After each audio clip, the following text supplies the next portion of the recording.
We're doing the top 10 teachings on Brachos Daf Yud Dalid. The first teaching is about Hallel. On what day was it instituted and why was it instituted? So the reason why we're doing that here in the Gemara in Brachos is because you'll see the Gemara is talking about the opinions of Rabbi Yehuda and Rabbi Meir about when and for whom to interrupt the Shema when somebody either of great importance or that you fear approaches you. So in that context, the Gemara says, I'm going to use a little yad. Somebody gave me this as a birthday gift, so I'll use it. So the question is,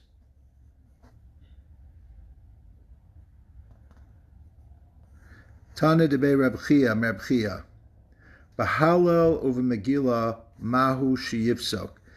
If somebody is reading the Megillah or reading Hallel, can you interrupt for somebody else?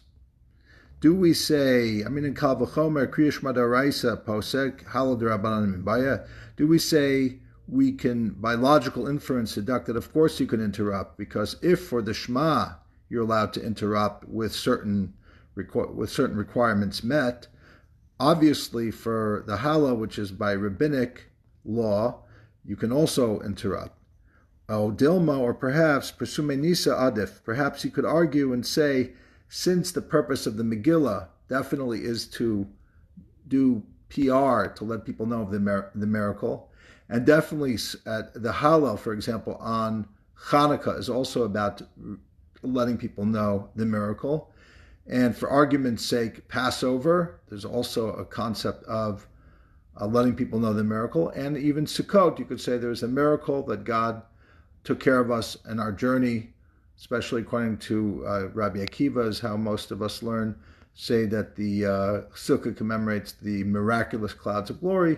So there's an element there where, even if it's not biblical in the sense of the Hallel, although the Rambam seems to say that Hallel is biblical, but Rambam and most of the commentaries see it as rabbinic. But be that as it may, since there's an added element of its importance that we want people to be aware of the holiday and the miracle that occurred on each of these days, therefore, perhaps it's even as strict or even stricter than the Shema. So, Amar le, posek ve'en b'kach klum. So the first rabbi response, you can interrupt, it's not a problem. And there's a discussion amongst the commentary if that means it's equal to the Shema or it's more lax. You can interrupt at will without having any real requirements. Amar Rabba actually then makes a distinction and says it depends. Yomim shahayachid gomer behenas hallel.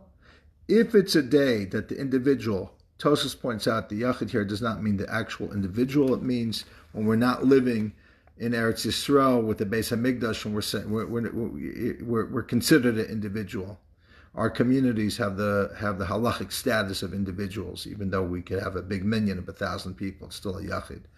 But when the individual gomer behenas hallel completes the hallel, which are 21 days, 18 or 21 days, the Gemara talks about in Tainus and Erechin, then bein perek leperek posek, you can interrupt between the chapters. Be'emsa perek ena posek, but if it's in the middle of the chapter, you can't interrupt. However, if we're talking about days that the individual does not complete the hallel, that would be days like Rosh Chodesh, and probably also all of the days of Passover, except for the first or second day of Passover, whether you're in Israel, it's one day. Chutz la'aretz, 2 days. The rest of Passover, you don't say the full hallel, we skip parts of hallel. Then you could, afila be'emsa perek posek, and even in the middle of the perek, you can interrupt. Okay, so that was that was just a little bit about the introduction to the question of when did the rabbis, for what holidays did the rabbis institute Hallel, to be able to better understand this section and other sections as well. So I was able to download some very good material from the YU website called by Herschel Schachter, called Ezer Letzvi, which is basically the aid to his name is Herschel Tzvi in Hebrew, the aid to his shiurim. Unfortunately, his shiurim are very long. I don't have time to really listen to them. Sometimes I listen to them in the middle of the night and I fall asleep, so I can't really say. I learn for 5-10 minutes, amazing, and then I'm fast asleep, so I don't necessarily I can't quote him by what he said in this shir, but I can definitely use his aid for his Mar Mikomas. His students put together this compilation of source material that he uses for his shir, and I find that to be very helpful. So, with no further ado, his first quotes are the Gemara in Tainis Chaf Ches and Artos was obviously in Brachos, that's what we're learning, and the Rambam in Hilchos Megillah and Hanukkah. So I'm going to quickly tell you about the Gemara in Tainis and the Gemara in Erechin. The Gemara in Erechin is quoted in Artos. Don't mind, I'm going to kind of combine the Gemara in Tainis and Erechin so that those listening can gladly look up those Gemaras on their own. But I'm not gonna read them to you because I'm happy enough to read some of our daf, and I can't really read tons of other sugyas.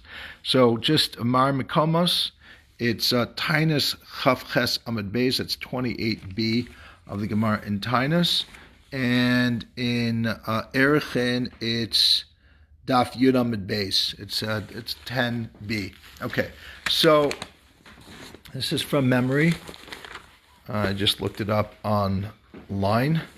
So that's another great resource is Sefaria. All these great resources now make it like super easy to learn Gemara, even if you don't have. I don't have the art scroll for Bracha, the first volume of Brachos, and I'm doing just fine without it. I'm not going to say because I just know it all, but it's because there's so many other resources that even without the art scroll is great, but even without it, you're able to learn the Gemara. So, what is it that the Gemara says about Hallel? What is the origins of the institution of Hallel based on? And the Gemara basically says that it's essentially one of two things. Either it's because a holiday occurred, a biblical holiday. And what we mean when we say a holiday is a day that is called a holiday, like Shabbos is generally not really referred to as a holiday. Rosh Chodesh is called a holiday, but Rosh Chodesh is a holiday that we have normal ability to work. So it needs to be both a holiday, and we can't be allowed to have ordinary things. We have to be forbidden to do certain things. Isser Malacha, Isser, at least on the Yom Tovim, we are forbidden to do Malacha that's not Malachas Ochel Nefesh. And that is what would require one to say Hallel. But then it goes a little further. You wouldn't necessarily continue to say Hallel every day of the holiday if there's nothing unique and new about the separate days. If there's nothing distinguishing and differentiating between the different days of the holiday, one would only be required to say Hallel on the first day of the holiday if you lived in Israel, and on the second day of the holiday if you lived in Chutz La'aretz, where we have Yontav Sheni Shel Galiyot. We have the second day because of originally a doubt. Now we do it as a minhag, as a custom.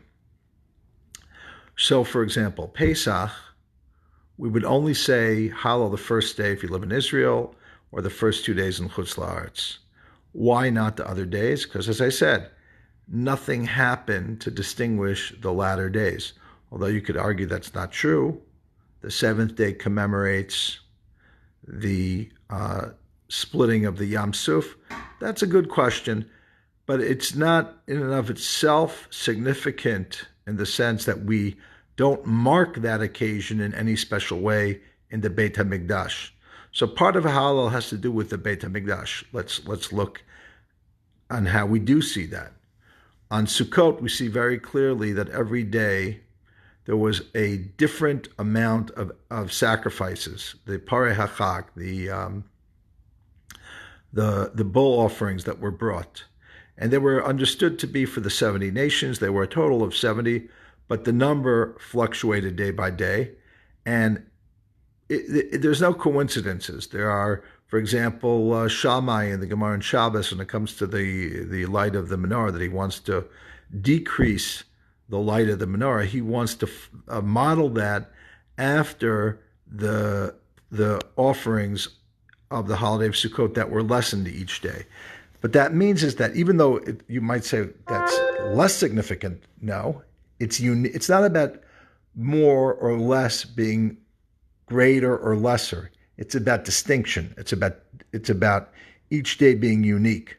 So if each day is unique, that means that because each day is different, I have to commemorate a certain Hallel for that particular day. The day is of significance. It's not just part of one.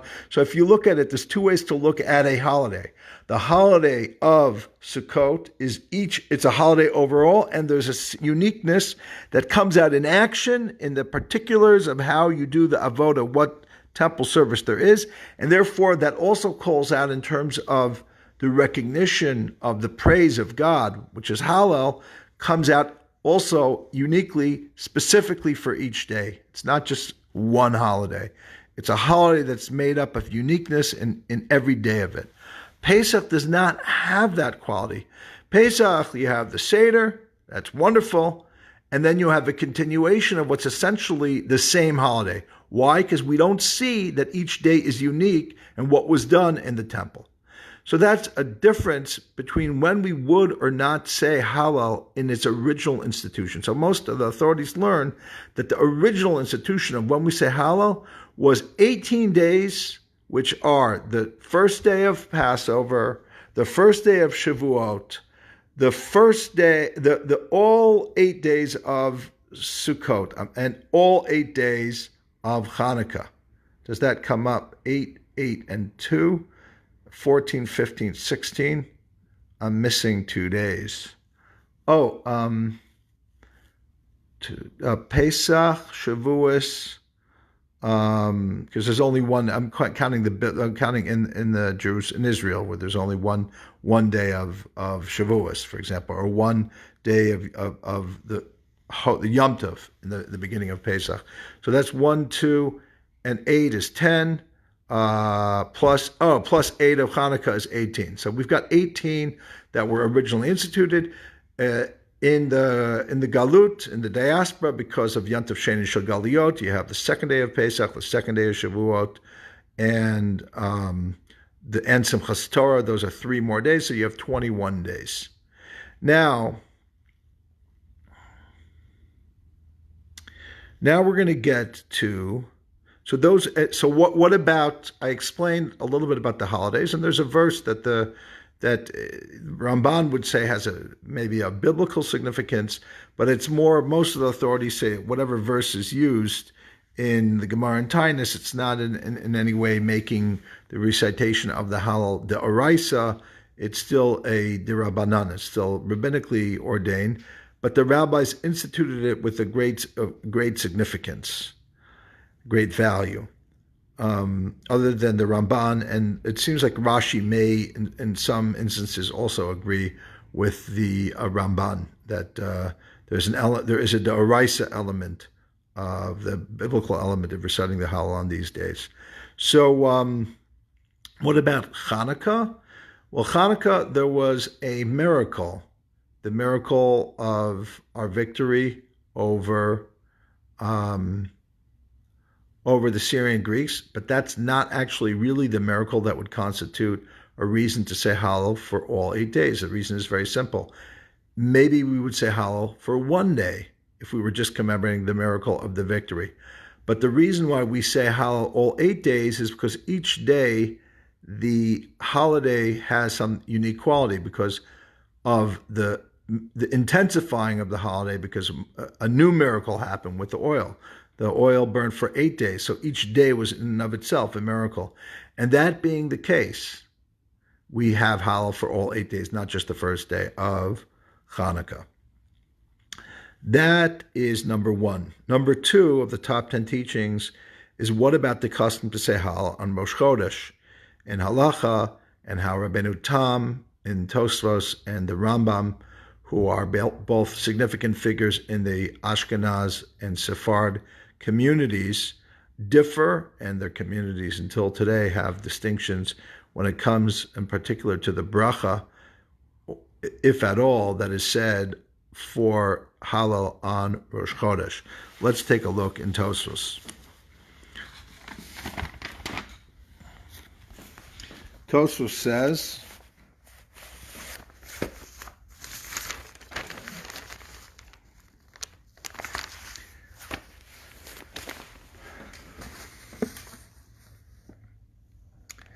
it brings down the story. I remember, even though I use Rabbi Reichman's notes, it's really also in Tosfos. The Gemara is a Gemara in Tainus, the same Gemara that I was quoting before, says the following. Great story.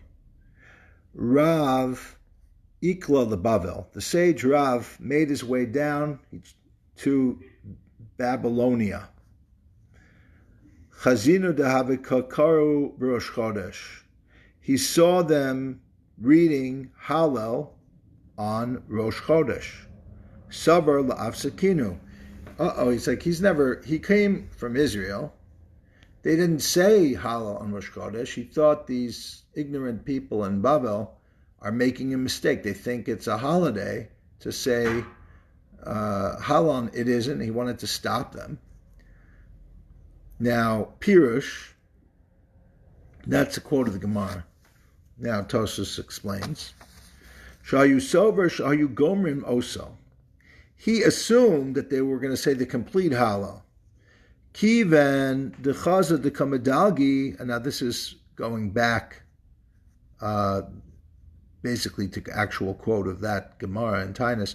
Once he saw that they were skipping sections of it, medalgi deluge, amar shma mina, he said, I understand from this, minag avosehem biyadeim. It's the custom of their forefathers that they have. In other words, they instituted a custom. It's their custom. It's not our custom. But that's okay. They have their own customs. Let them say the Hallel. In other words, they differentiated the Hallel of Rosh Chodesh from those Hallel on the other days that are originally required.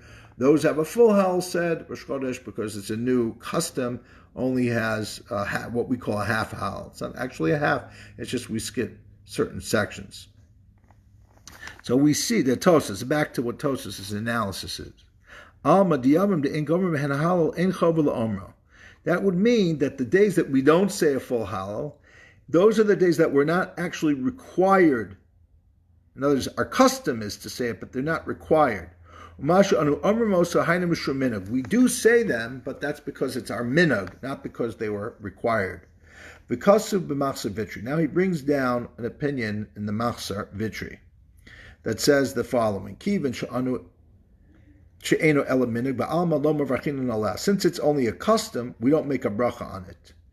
Now, what's a proof that we don't? Why don't we make a bracha on a custom? There's a debate. Rabbeinu Tam is going to say that you do. But the reason, one of the original reasons quoted why not, is Carlebach Lulav Arava. The Gemara in Sukkah says, Daf Mendal and Mebeis, Ein Mavarchan al Davar Shuhu Minhag. It's talking about taking Hoshinus. We know, for example, that on Hoshana Rabbah we take Hoshinus. It's called clapping Hoshinus, right? We bang them. But they used to take Hoshinus and carry them around in the Shul and so on and so forth, and they didn't make a bracha. We still do that and without a bracha. There were different customs and practices. We do what we do today. Some people, it's based on certain things that were done that are quoted in the Gemara. What we have in common with the practices then is they didn't make a bracha, and we still don't make a bracha. What we deduce from there? That ein mevarchin al davar shu minhag. We would deduce from there that you don't make a blessing on something that's a custom. And being that Hallel on Rosh Chodesh is also only a custom, we wouldn't make a bracha. Umihu Amar Rabbeinu Tam, that's Machzavitri. Rabbeinu Tam does not agree with that. The Eine Raya, that proof from Sukkah is and the Aravos is not a proof. Why? That tilto vadi lamar vachinan. That's just you're moving something. That may not be enough to make a bracha. Aval al mitzvah, but if the thing is a mitzvah, meaning Hallel essentially is a mitzvah, it's a rabbinic mitzvah. According to Ramban, it actually is a mitzvah d'oraisa. So since it is an actual mitzvah, it's like a woman, for example, who's doing a mitzvah that she's not required to do, but it's still a mitzvah, and once she does it, she can make a bracha. So too, since we are required to say Hallel on certain days, it's a mitzvah to say Hallel, so then when we extend the mitzvah to another day that it's not required, we do it mitam minhag as a custom, we can make a bracha as well. Pshita the Mevarchinan, it's simple, it's obvious that we make a bracha on it. The chassidim call Yantiv Sheni, for example, every second day of Yantiv that we do in Chutz La'aretz. Ena ela minhaga, Mevarchinan, we make many brachas on every, throughout the year on Yantiv Sheni Shel Galiot. It's a minhag, and yet we make brachas on them, as if it's a holiday. Because it's mitam mitzvah, meaning it's the mitzvah of the yantif that we extend mitam minhag into the yantif sheni, and therefore we make brachas. V'achanami mashen varchinan, and that story of Rav implies that they made a bracha. Diloma varchinan my havsaka shaychba. This whole question in our Gemara about interrupting, if there's no bracha, it doesn't make sense that we're arguing about whether you could interrupt it or not. You're just reading Tehillim. So that's one. And the story of Rav, as I said. Allah Beiknisha, right? He went into the synagogue and saw them saying Hallel, and he wanted to stop them. If they didn't make a bracha, he would have right away understood it was a different type of Hallel.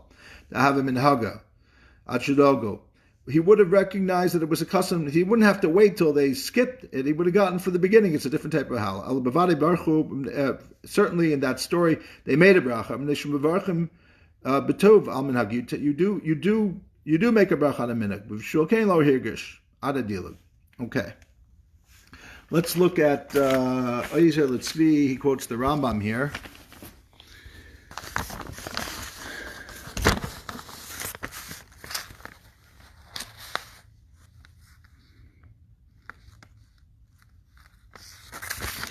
Below Hallel Shulchan Kabavad Hushum Diversofrim Ela Kries Hallel Leolam Diversofrim. He says it's always rabbinic to read the Hallel. B'chol Yom Shgum Mehendes Hallel. B'shmonas Yom B'shalom Mehendes Hallel Ve'Elohein. We did that already. Shmoni Menachag Shon Semei Hanukkah Rishon Shal Pesach V'Matzes Avo Rosh Hashanah V'Yom Kippur Me'en Behem Hallel V'Shen Yimei Shuv V'Yer V'Pachav V'Lo Yimei Simcha V'Sera V'Lo Tikna Hal B'Purim Shekrias HaMegillah Hi HaHallel. Okay, very interesting. A lot to talk about there. We're not going to talk about it right now. We'll continue with the Rambam. Mikomos she'osin yom tovim shnei yomim gomer v'sahal be'ech v'asam yom. And then he continues the 18 in Eretz Yisrael, 21 in Chutz La'aretz, and he says what they are. Now I'm going to skip to Aval Rosh Chodesh Kries Shema minhag ve'ena mitzvah. It's a minhag. Minhag zeh b'tzibur, and this minhag is particularly required in a tzibur with a minyan. Lefichach koren b'dilug. Because it's only a custom, we skip sections of it. Ve'ein mevarchan alav, we don't make a bracha on it. She'ein mevarchan ala minhag, because we don't make a bracha on a minhag. V'yachid lo yikar klal, and an individual person shouldn't read it at all. V'miskol yashlem b'yikar b'dilug. If he started anyway, he should complete it and do it without skipping. V'dech shekaran atzibar. V'chein b'shari me'al pesach karan b'dilug kirash chadashim. Okay, very interesting here. What are we saying? Is the Rambam, who seems to Machzavitri and the Rambam. So there's people of significance, very significant, who hold that because it's a custom, we don't make a bracha on it. There is a lot to be said about making a bracha or not making a bracha on a custom. I would give a whole shiur on it one day. I don't have the time to get into it right now in terms of this top 10 of the daf, because a lot of mitzvahs that we do today have an element of custom in it. For example, lighting Shabbos candles. What do I mean lighting Shabbos candles? We're required, it's a din, it's a halacha, we're required to light Shabbos candles. Actually, it would be a halacha if we didn't have electric lighting. So we'd be required to have candles so that we could see and not hurt ourselves. And that would be a way of respecting the Shabbos. But because we have electric lighting, I'm basing myself on Reb Moshe. What we do now is kavod, or maybe oneg. I'm sorry, is it kavod? It's oneg Shabbos, perhaps. What used to be kavod out of respect for Shabbos, now it's to make it more beautiful. Everybody knows, you go to a nice restaurant, they could have the lights on, you could see very well, but they actually dim the lights, turn on candles to make it more romantic, to make it more serene. Okay, great. So we want to do that on Shabbos. We want to make Shabbos more beautiful, but it's not so that we can see. We see fine without the Shabbos candles today. So you'd have to arguably say that electricity became a reality, and the halacha was nischadesh, became renewed because of a new minhag that we have. We have a minhag now to light candles because it makes the Shabbos, the house more beautiful, not because we can't see. We can see fine without the candles.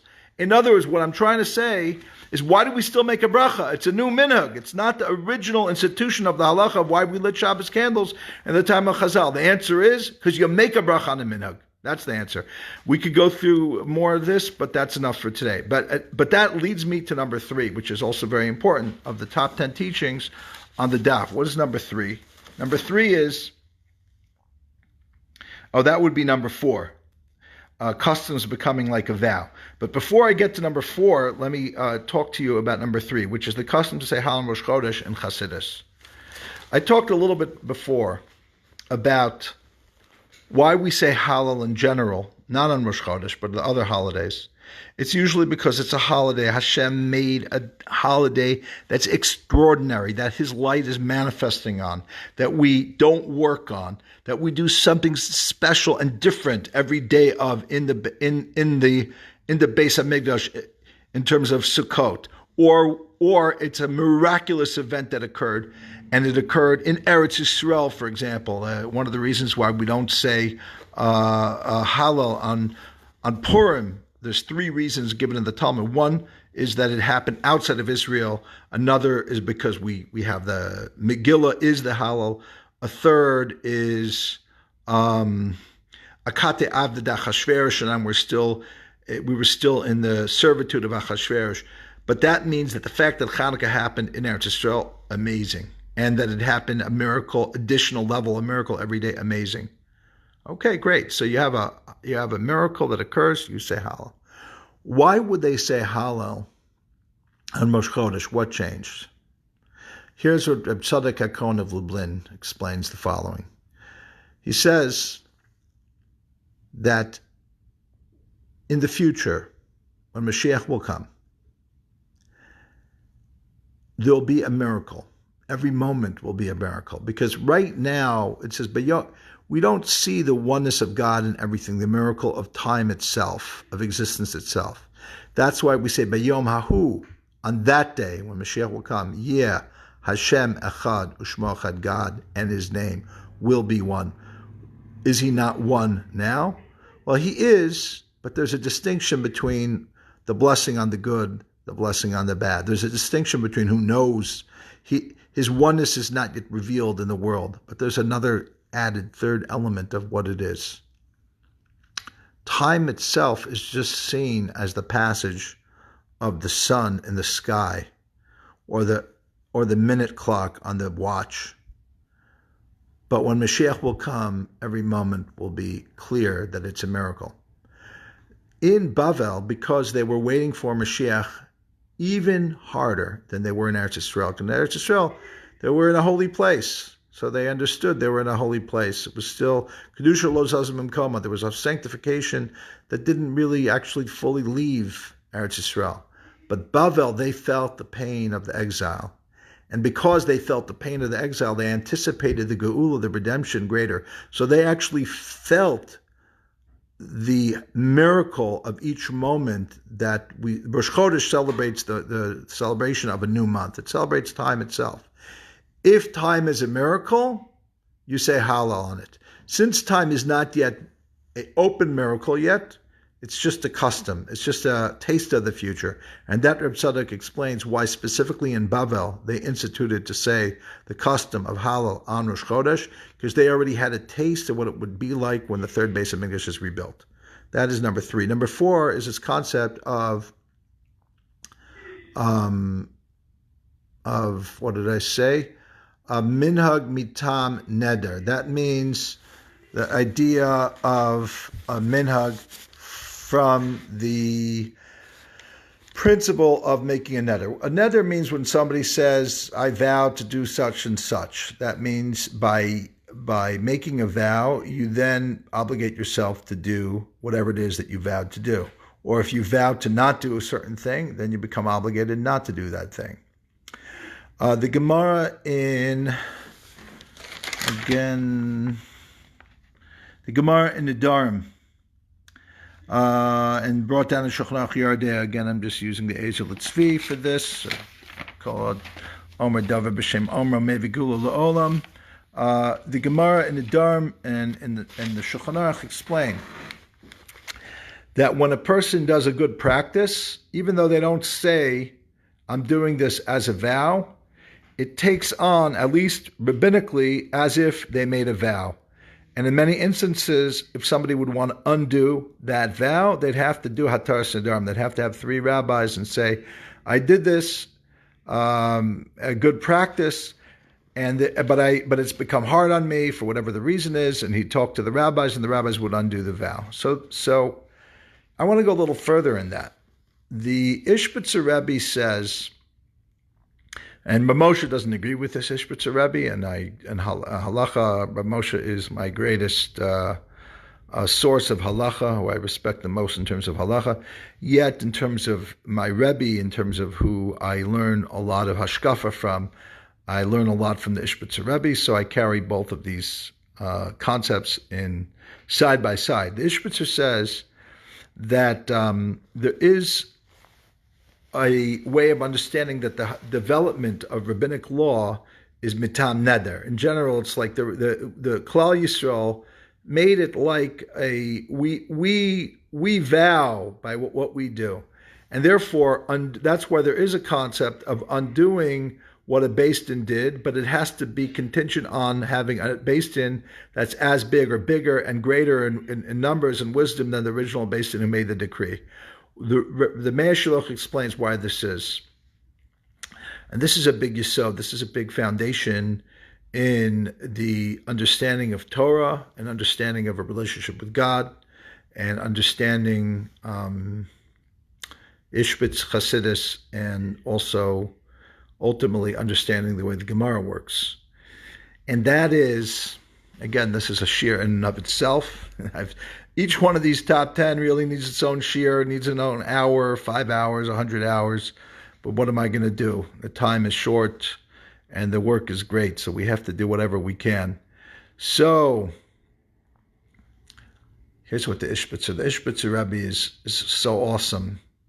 When we finally reveal the Ishbitzer Rebbe and understand what the Ishbitzer is talking about, we're going to really unlock so many things in this world. So many Yidden are going to be able to embrace Yiddishkeit because it's going to become so real. It's going to become such a force for good that'll have such a. It's already so amazing, but when we unlock the Ishbitzer Torahs, there's going to be a revolution, a renaissance of Yiddishkeit in the world. That's so awesome. So here's what the Ishbitzer Rebbe says. Imagine somebody is an alcoholic. And again, I'm giving over the Ishbitzer in my own words. He doesn't say it, but this is what I understand from him. What does the alcoholic have to do? And this is actually, the Ishbitzer does say this. He says an alcoholic has to swear never to have any wine, or for whatever period of time. He has to become a Nazir. He has to swear himself off alcohol, because if he has a little bit of alcohol, I was hearing a story the other day that somebody was in AA and their wife was drinking and they kissed their wife and they fell out of being sober because they tasted the alcohol in their wife's breath. Unbelievable. It's a crazy idea that just because you had a little bit of alcohol, secondhand alcohol from somebody else's mouth, you fell off the wagon, you went back to being an alcoholic? Yes, the answer is when you're so weak, a little bit of that thing reminds you, brings that whole cycle back, and you fall into that terrible bottomless pit of being addicted to your alcohol. So therefore, the person has to make a vow to go extremely against alcohol in his or her life. So the Ishbitzer explains that a lot of the rabbinic decrees are exactly like that. The rabbis understood that something is so dangerous that if we don't make fences around the thing, we're going to fail. And that's why the rabbis made a decree. And that's almost like a neder. It's like a vow. It's similar to the vow of the Nazir. But the thing is, the time will come that the vow doesn't need to be there. But you can't just undo it on its own. You need a hataris nedarim. So the beis din that's greater than the original beis din is like the chachamim that are matir neder that will undo a vow. The only way we can undo a rabbinic decree is through the rabbis themselves, when they understand. And that's the difference between the d'oraisa and the d'rabbanan. The d'oraisa, that's essential what it is. The d'rabbanan is to protect us from something that's essential, but the protection itself isn't something we have to hold on to per se if it's no longer necessary. You and I can't decide that it's not necessary, because then we'll end up breaking all the laws, and we'll end up breaking the Torah laws. And that's why people who said they're going to throw away the teachings of the rabbis, they ended up leaving Yiddishkeit entirely, if not them, their children or their children's children. So we have to keep away from that mistaken way. A lot of people learn Ishbitz and they don't learn it deeply. They learn it shallow. They learn it not correctly. The Ishbitzer is deep. The Ishbitzer is awesome. The Ishbitzer is fire. And the Ishbitzer, if you learn the Ishbitzer correctly, you have mamish real answers. Not just like wholesale abandonment of rabbinic Judaism at all. It's so deep. So that's a little bit, I thought I'd share that, a little bit about Ishbitz, because I love Ishbitz. I can't help myself. Even though I'm way behind schedule. I'm sorry, my apologies. I'm going to have to move quicker now.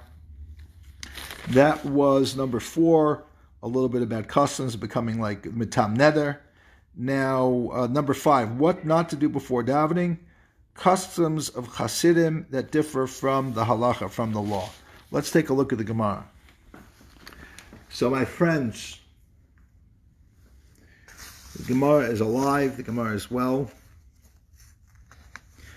But we don't always, me and my friends, the people I know, we don't always follow every of these things carefully.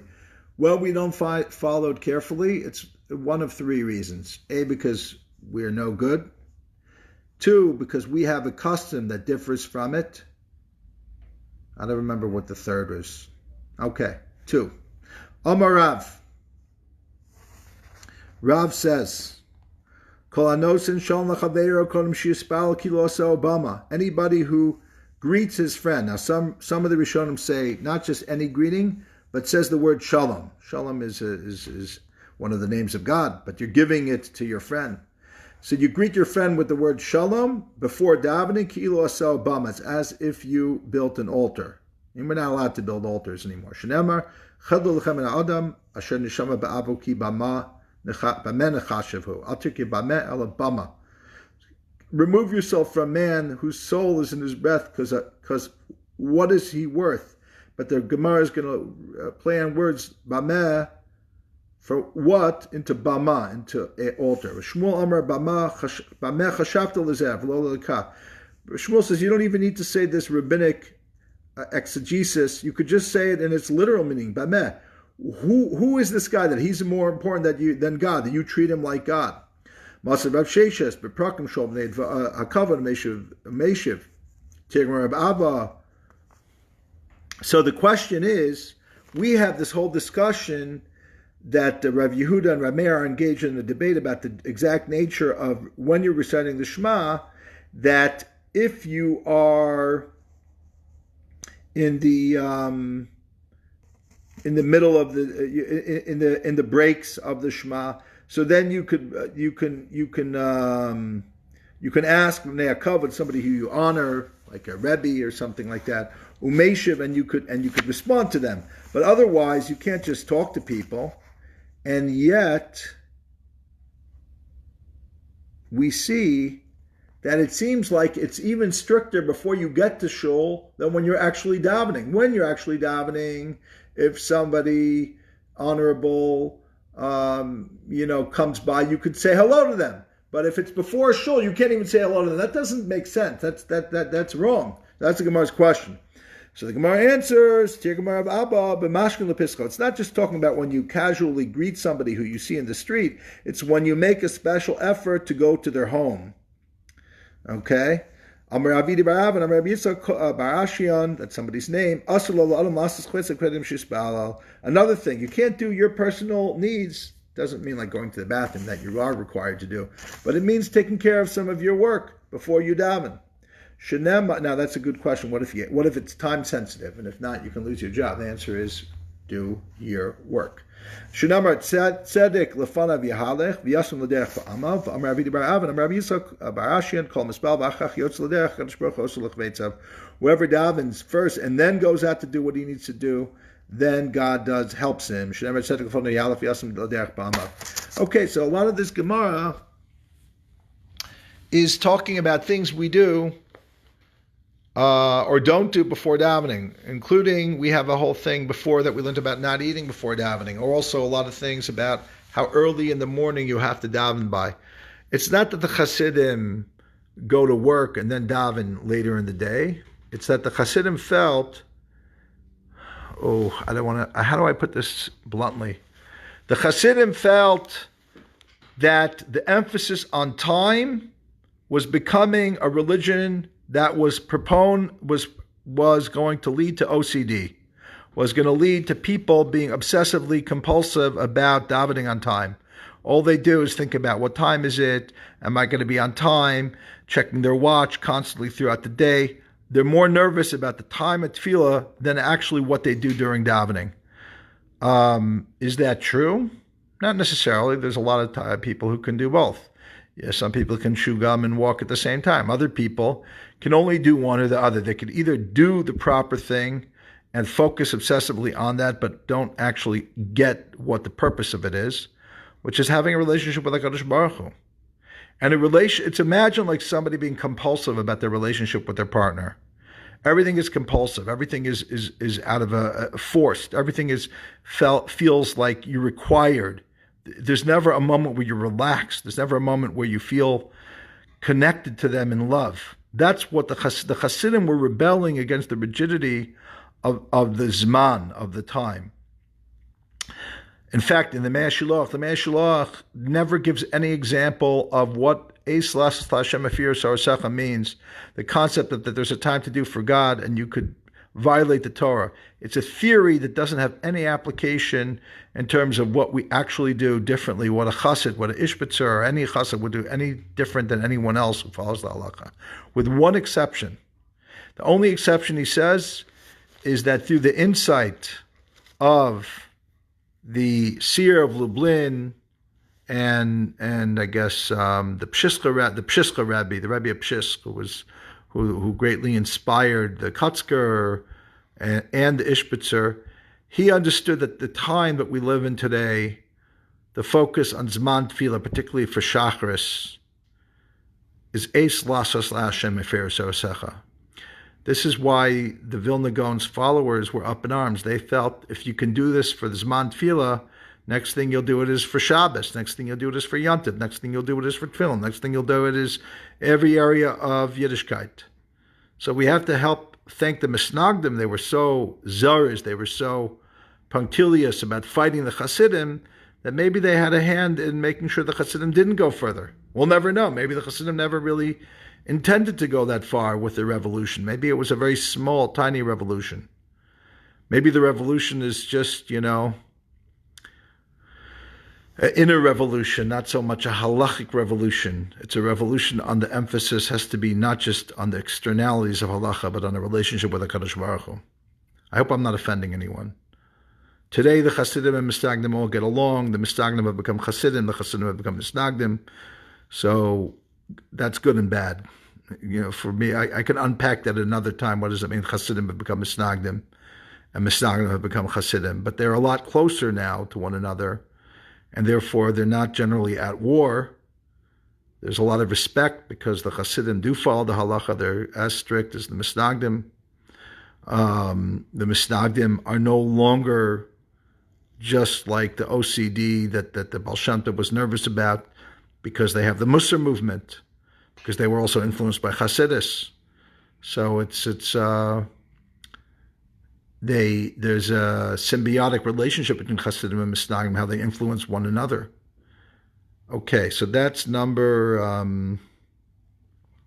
5, is what the Gemara says when it comes to what we do and don't do. The Zman Tefillah, not eating before davening. And now certain Chassidim, just to explain what the Chassidim did in a mashal that the Reb Levi Yitzchak of Berditchev gave. The Heilige Reb Levi Yitzchak of Berditchev said the following: there was once a group of musicians who would play before the king. But after many years of doing the same thing every day, they got bored, they got lazy, and they didn't tune their instruments, and they didn't practice, and they didn't play in a way that was bakavadik for the king. It was really terrible. One day they said, why don't we tune up a little bit? Why don't we give our music, why don't we rehearse a little bit? Why don't we get into it a little more? And so they did. But they missed the time that they're supposed to play for the king. But at least the king said, they're finally playing music. Before, I don't know what that turned into. So Reb Levi Yitzchak said, the Rabbeinu Shalai, the master of the world, your children are like those musicians. It got hard for us to daven. We lost our enthusiasm, and we did it mitzvah nashal mulumada. We did it by rote, and we weren't good at it anymore. And some of us came and we wanted to be misorah, we wanted to awaken a new his chadshus, to take our time to practice, to be misponen, to learn chassidus, to sing a nigun, to have a feeling for you, Rabbeinu Shalom, to want to get close to you, not just because we're required to do it, but because we really want to get close to you. We love you, and we want to be next to you. And even if we're breaking the law, even if we're davening after the time, but we're doing it with our heart because we love you. You're our Father. We want to get close to you. So that, my friend, is Reb Levi Yitzchak of Berditchev, a Ohev Yisrael, personal lover of Israel, who defends all of Yisrael, defending the chassidic practice to even be over the Zman Tefillah, to pass the time of Tefillah, because it was L'Shem Shemayim, was for the sake of heaven. That's number 4. Number 5, that was number 5. Number 6 is the problem with emes, truth, that it's either too little or too much. But I'm not talking about that for sure. The only thing worse than seeing somebody lie is somebody who tells too much truth. Why is that bad? Because they say so much. It's like, okay, nobody will hire you, nobody will marry you. Just, take it easy a little bit. You don't have to say everything.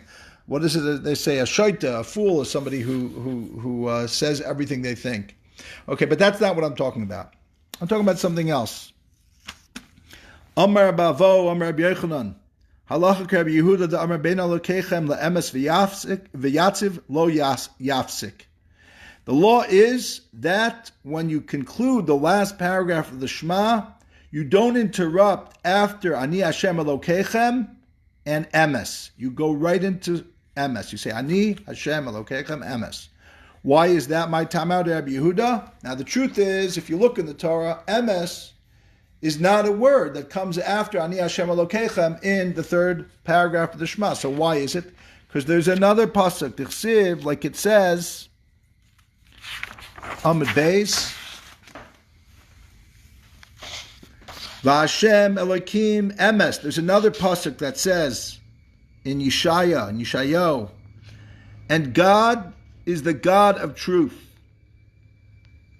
That's why we don't make a hafsaka. That's why we don't make an interruption in the last paragraph of the Shema between Ani Hashem Elokechem and Emes. Because when we say God's name, we want to say truth.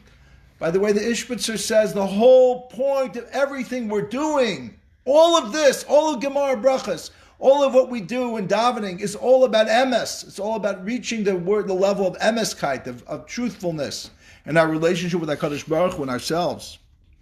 Now the Gemara asks, Chosev Omer Emes or Eina Chosev Omer Emes?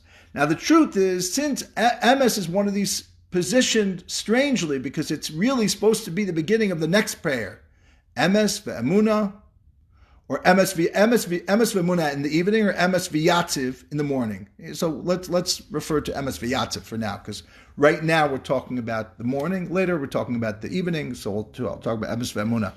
Emes ve'yatziv. Do you say it a second time now that you're beginning? Particularly, by the way, in Shul, you usually wait for the chazan. You're not supposed to go ahead of the chazan generally. There are certain exceptions for that, but generally you want to daven with the chazan. Okay, so now he finished, you finished, the chazan didn't, so you're waiting for the chazan, and now you're starting v'yatziv v'nachon, or do you say emes v'yatziv? Do you say emes twice? Or ene chosev omer emes? Amar Bavo, Amar Rabbi Yochanan chosev omer emes. It's a machlokus. One sage, Rabba in the name of Rabbi Yochanan, says you say emes a second time, and Rabba Omer Eina Choser Omer Emes. You don't say it a second time. Okay, that's number 6. I'm going to get into number 7, which is OCD and repeating words in davening. It's a story. Number 7. Hahu denachas kamei de Rabba shamei Rabba de Amar emes emes trezimni. There was somebody in Rabba's synagogue that was davening, and he said emes emes. He said emes twice, and Rabba heard him. Amar Rabba kol emes emes tafsi lahai. Rabba says any truth, any word emes, this guy grabs onto. Okay, if you look in the back. In the Bir Halacha here, there's a discussion, what's going on exactly over here?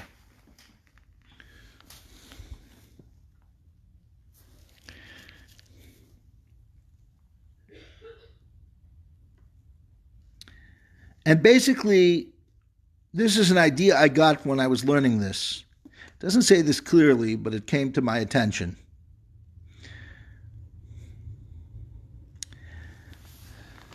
Perhaps the problem is the person is saying 2 words twice. It could mean that person is OCD. Now, we know there's a reason why the person is saying it twice. Here, there's a reason, because it's the end of one thing and the beginning of the second thing, so he's saying it for a good reason. But Rabba didn't feel that was the case. Rabba felt, you said it. You don't have to oversay things. You say it, don't worry about it. What was Rabba concerned about? I'm going to be mechadash a chiddush here. I hope it's not insulting anyone. And that is, Rabba doesn't want people saying things twice. Not here, not anywhere. Why is that? Because who says something twice? Somebody who's suffering from OCD. What is OCD? It's a disorder. A lot of religious people have it. What is one of the OCD means? Look it up on the internet.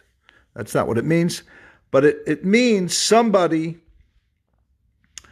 who has obsessive compulsive disorder. So when it comes to davening, the way this manifests is the person is constantly afraid that they're not saying it right. They didn't pronounce it right. They didn't have the right kavanah, so they're repeating themselves again and again and again and again. Now, there's some even great tzaddikim who have what looks like OCD. Now, the truth is, a secular person who doesn't know religious people thinks they're all OCD. And then when he gets to know them better, he realizes that they're not all OCD, but there's quite a few that are. OCD is a real problem in our community.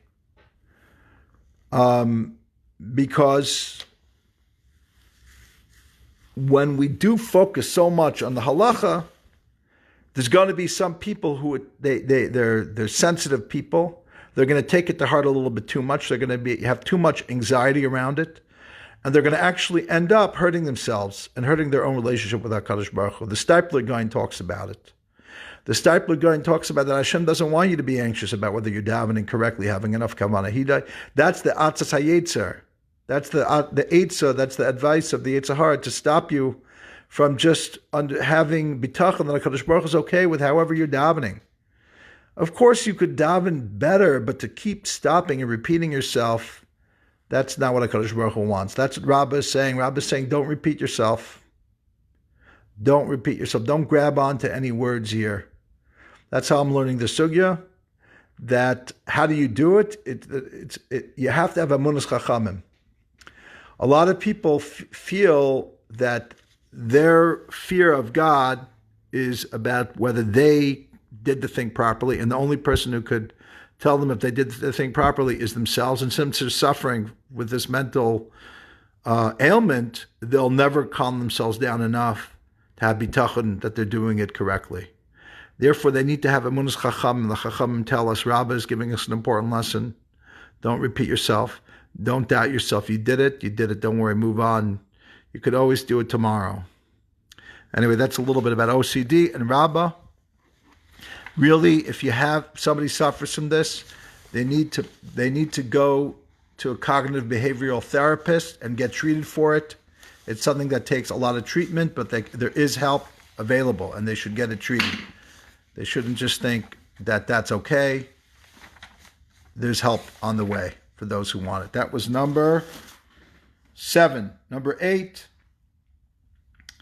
is the custom in Israel, and this is talking about Israel a long time ago in the time of the Gemara, in terms of the third paragraph of the Shema, and how it diverged from the practice of Chutz La'aretz, and how that created a third way, which we are practicing today. Okay, what is that? The Gemara says the following.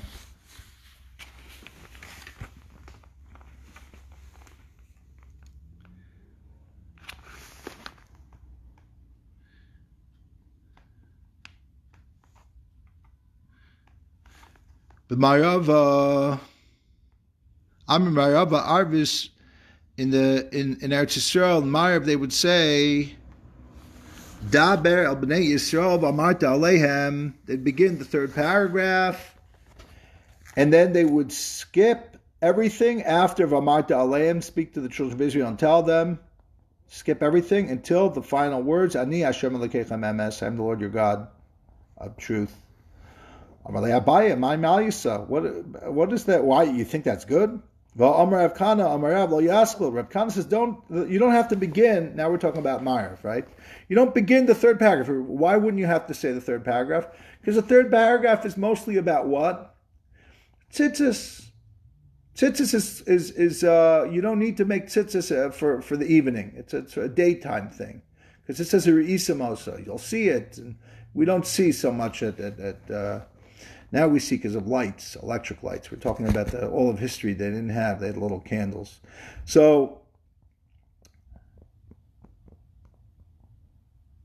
now there's another problem. What about Maskini and Sirius Mitzrayim Baleilos? You have to recount the Exodus at night. The Gemara will address that.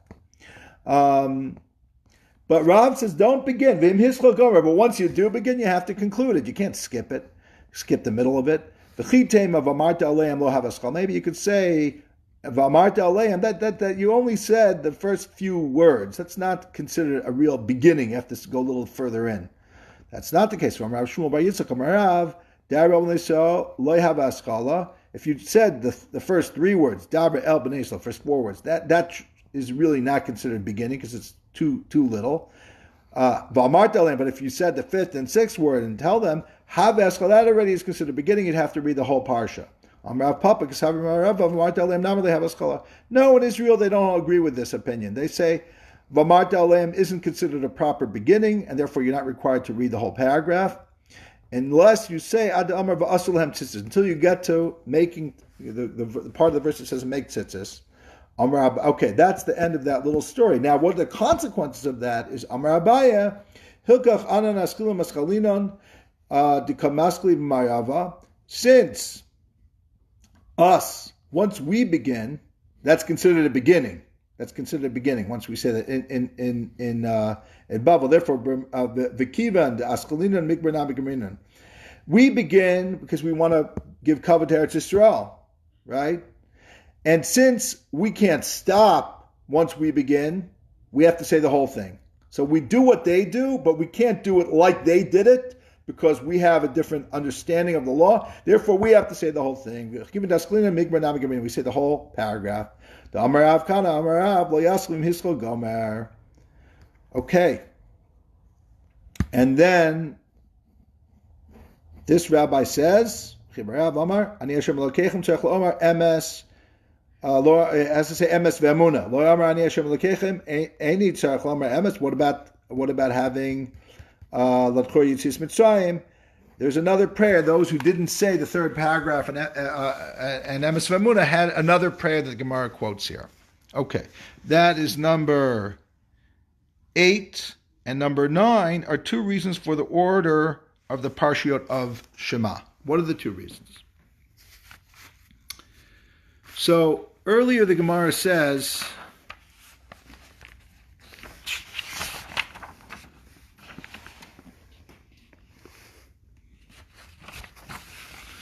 in the Mishnah, Amar Rabbi Yeshua ben Karcha. Rabbi Yeshua ben Karcha says, Lama kam parsha Shema l'v'hayim Shema. Why do we first have the first paragraph of Shema before the v'hayim Shema, the Shema and the ve'hafta? The first paragraph is really about accepting God as your sovereign king. And the second paragraph is about primarily about accepting the mitzvahs. The truth is they both have a little bit of both, but it's talking about emphasis. Why do we say the second paragraph before the third paragraph? Vayomer is where we talk about the tzitzis and Yitzis Mitzrayim. Why should V'hayim Shema nog ben b'yom v'b'layla? Because V'hayim Shema is something that talks about things that apply day and night. Vayomer, the third paragraph, in the nog el b'yom b'vad, is about tzitzis, which is only applicable during the day. Okay, that's one reason. Then that's Rabbi Yeshua ben Karcha. Tanya Rabbi Shimon bar Yochai Omer. Rabbi Shimon bar Yochai says, you know why we say Shema before? He gives his own reasons. Because the first paragraph is about learning. The second paragraph is about teaching. You shouldn't try to teach before you learn it yourself. It's hard for me. I sometimes like to teach and learn at the same time, but I usually learn my lesson. Why do I say the second paragraph V'hayim Shema before the third? That's he says in the side Lamed, or the actual Girsa and Argama is Lomot. Because the second is about teaching, learning, and the third is about acting, doing the mitzvahs like the tzitzis. The Gemara asks, Atushma Lilmod Islay Lamed Velasas Lessa. Is that true? Does Shema only have about learning and not about teaching and doing? That's not true. Right? It says you should teach it to your children, which is teaching. It says tying on the tefillen and putting on the mezuzot. That's about mitzvot. So that's not true. And also, it has only about teaching. It doesn't have about mitzvahs. It also has about tefillen and also about mezuzah. Rather, interpret what did Rabbi Shimon bar Yochai say as following. It makes sense to say that the Shema and V'hafta is before V'hayim Shema.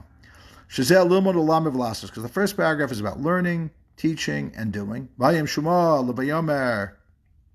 And Limud Lasos. Vayim Shmuel Leviyamer should say Yeshbo Limud Lasos. The Vahayin Shmuel should be before the third paragraph because it has about teaching and doing. Vayomer Ein Ba El Lasos, but the third paragraph only has about doing. Bavad. The Gemara says V'Tepik Limud Rabbi Yeshua ben Karcha. Why doesn't Rabbi Shimon bar Yochai just agree with the Mishnah, Rabbi Yeshua ben Karcha?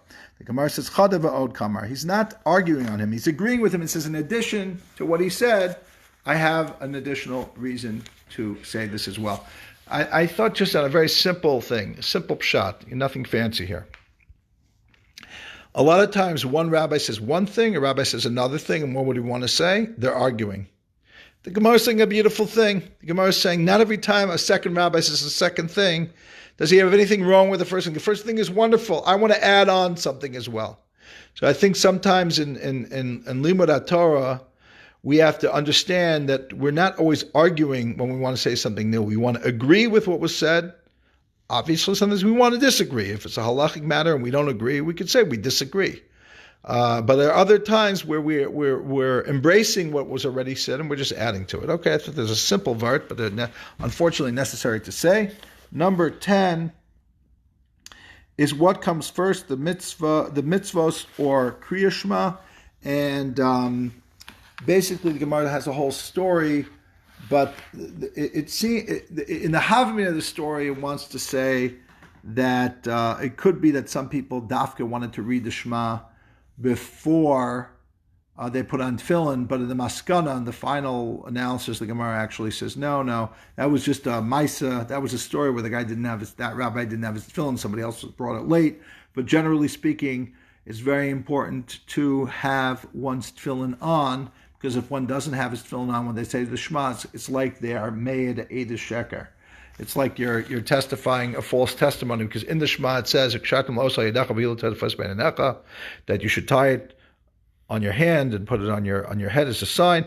So the person saying the Shema without having the tefillin on, it's like they're giving a false testimony, either that they're false testimony either about God or about themselves. What does that mean on a very simple, basic level? It means something very simple. It means when we say something, what we do and what we say need to match up. And that's what the tefillen is teaching us. That the Ishbitzer says is all what emes is. This is the essence of emes. And tefillen has the oshis of HaKadosh Baruch Hu in it. It has the signs of HaKadosh Baruch Hu in it. The tefillen are also like you're a servant of HaKadosh Baruch Hu. It shows that you're a servant of HaKadosh Baruch Hu. So it's not just words, not just empty words. It's a way of actualizing the words and showing that you're taka mean what you say. Thank you.